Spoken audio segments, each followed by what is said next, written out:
This morning I made it through chapters 5 and 6 of the BitBoy Effect. This included headlines such as Meth and the Downward Spiral and, of course, The Overdose. This is a hard-hitting book, one of the best I've ever read, and I can't not share this. The night of the 28th of July 2007, a call from Chad, a casual favour, a choice I didn't even have to think twice about. Hey Ben, can you hook me and Jeremy up with some acid? Of course I said yes. What's family for, right? I bought 7 hits, took 2, mailed the rest. Just kidding, I took them all. Sorry Chad, not that it mattered, because by then I was already 5 days awake, wired on meth, chasing coke with weed, spinning inside my own unraveling mind. But the cocaine was the trigger. It slivered into my nostrils like a liar, promising euphoria, delivering hell. I remember thinking, this isn't right. My body turned against me, itchy and twisty, trapped in a loop. Acid does that. Reality folds into a funhouse mirror, and terror becomes the only reflection. Paranoia clamped down. The friends in the room? Thieves. They would later steal my Nintendo Wii, my Razr phone, my laptop, Brad North or Tyler. Some snakes I barely knew. They vanished like ghosts, leaving me stranded outside a Motel 6 on Mountain Industrial Boulevard, a crack den where even the walls felt high. And at this point I knew that was enough BitBoy for today. There are some pretty pressing issues in the world of crypto right now. In particular, massive insider trading in the US government, the White House outing employees for insider trading, Justin Sun suing World Liberty Financial and Eric Trump for $75 million. And more important than anything else, the price of Bitcoin appears to have stopped going up. Today, the Department of Justice has arrested a Special Forces soldier for making $400,000 on the arrest of President Maduro. Meanwhile, Trump is vowing to investigate federal workers for placing bets on prediction markets. So at insult to injury, JD Vance made a bizarre comment saying let Marco make his Polymarket bet on that first. That's an interesting question. Let me give it, you know what?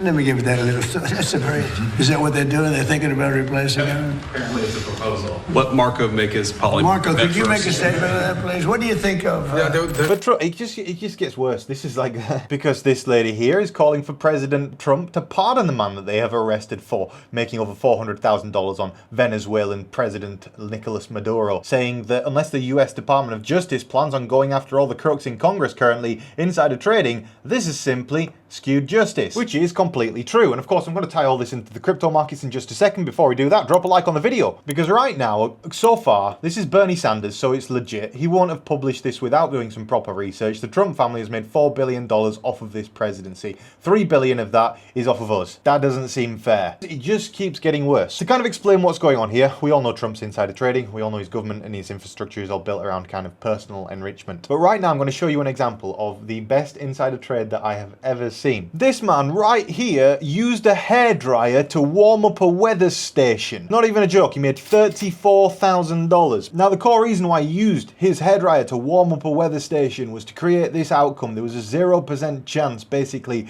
of the temperature going above 22 degrees on that specific date that he placed the bet. Using the hairdryer, warmed up the weather station, made the data go higher, took profit, boom. Pretty smart if you ask me, and to be fair, it's probably going to cause a lot of problems on future weather bets. And with this kind of insider trading hysteria going viral, New York and Illinois have signed a thing banning state employees from using prediction markets, which is a very good thing. And also, Kalshi has banned 3 US politicians for betting on their own election races. We haven't ever seen corruption like this from a government before. But it is like, is it bullish or is it bearish for crypto? It's an interesting thing. Like, this is genuine utility from people that are using it and are finding it profitable. But is the utility to basically exploit the poor people from insider information from government? I guess that is the utility at this point. But it gets worse, because although we have this man over here getting arrested for this Maduro insider trading thing, we have also something going on with WLFI. Now, with regards to WLFI is World Liberty Financial. It is Trump's pet project, and it's run by his son, Eric. Now, the thing about World Liberty Financial is they accepted a very significant investment from a man called Justin Sun. Justin Sun is the founder of Tron and one of the richest people on earth. He has been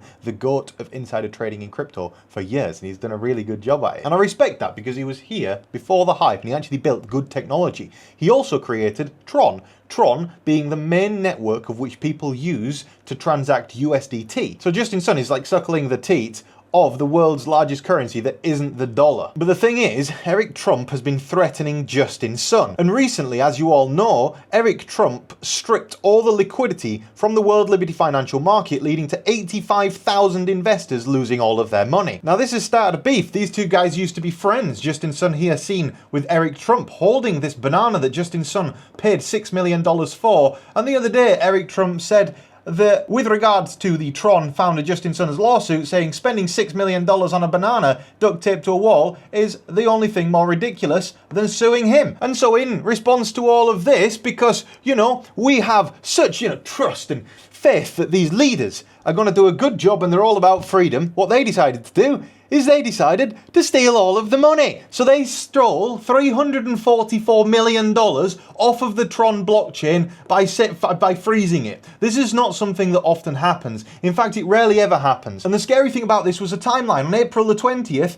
Arbitrum froze $71 million linked to hackers. On April the 21st, Justin Sun's tweets, the most decentralized blockchain in the world is Tron. On April the 3rd, Tether freezes $344 million on Tron. No response from Justin Sun so far. But the thing is, USDT has got the green light from the government. But now Justin Sun, the major suckler of the teat of USDT, and when I say that, what I mean is when you create money on one of these blockchains, you get paid an interest rate, and so the more money that you can create on one of these blockchains, that interest rate gets paid to you because they lock all of that money up. When you get USDT, you don't get any return for that, but when they get your dollars, they put it in a bank and they yield about 10% a year. That's how Justin Sun makes money off of Tether. And the thing is, now Justin Sun's gone against the government, that creates a problem for Tether, which ultimately could cause further decline in the crypto market. Because what about if Trump's funds start getting held for fraud as well? Say that insider trading does get proven, and then what happens? This is just like a nuking downward spiral. It's not like the fella's doing a good job. This fat oaf over here is saying a nuclear weapon should never be allowed to be used by anybody, and then with the caveat, apart from me. And then following that up with a threat saying we don't like it when they target American companies, they better be careful. In reference to the UK's new digital services tax, which I don't understand why,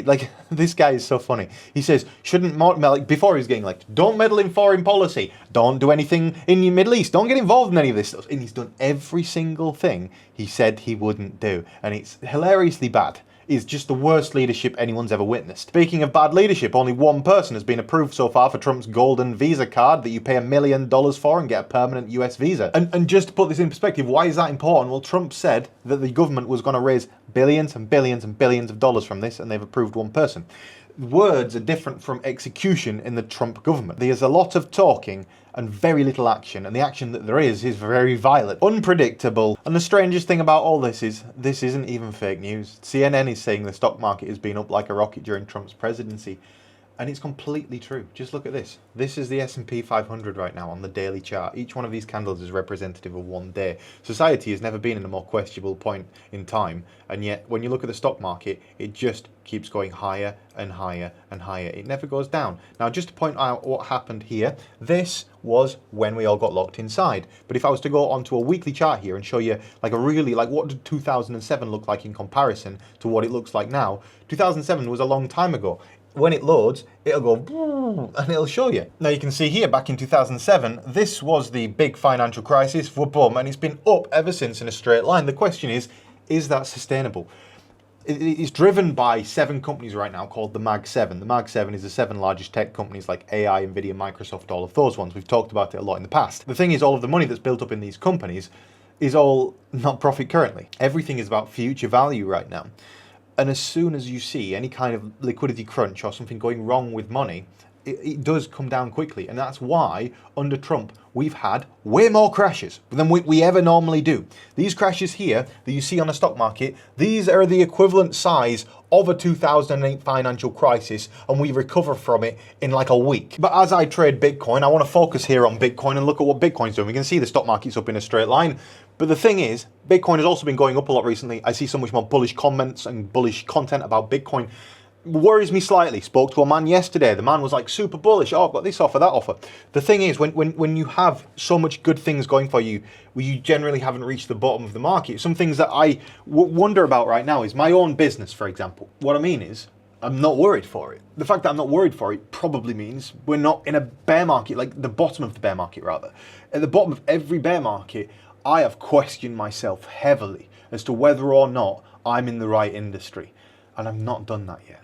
And so because I've not done that yet, we've probably not hit the bottom yet. And so because we've probably not hit the bottom yet, I still don't want to buy heavily spot because I still feel like things can get worse. I don't feel desperate. I feel pretty wealthy. I feel pretty happy. And that probably means we've got lower. So let me start scaring you. This is an incredibly long-term Bitcoin chart, and that would be the bottom of where we could go to during a bear market. That level there is $32,000.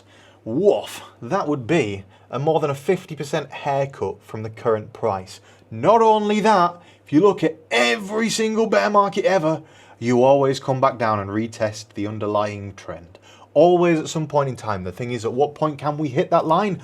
The magical wick-off formation. I'm bringing it out again. The thing is, this chart is unbelievably accurate. And so what I want to show you is I've overlaid it there as well, so you can see how it worked in the previous bear market. Again, this is a copy-paste of this one, so it's not fully sized and scaled for the previous one. But we do this in every single bear market. But if I was to take that underlying trend line and I was to draw from there to about here, we would see that at some point in time, we can expect Bitcoin's price to hit the level of about $30,000 if we were to retest that trend. I'm not saying that my lines here are completely plotted correctly for the levels. My line has Bitcoin testing $20,000 at the very bottom of the bear market.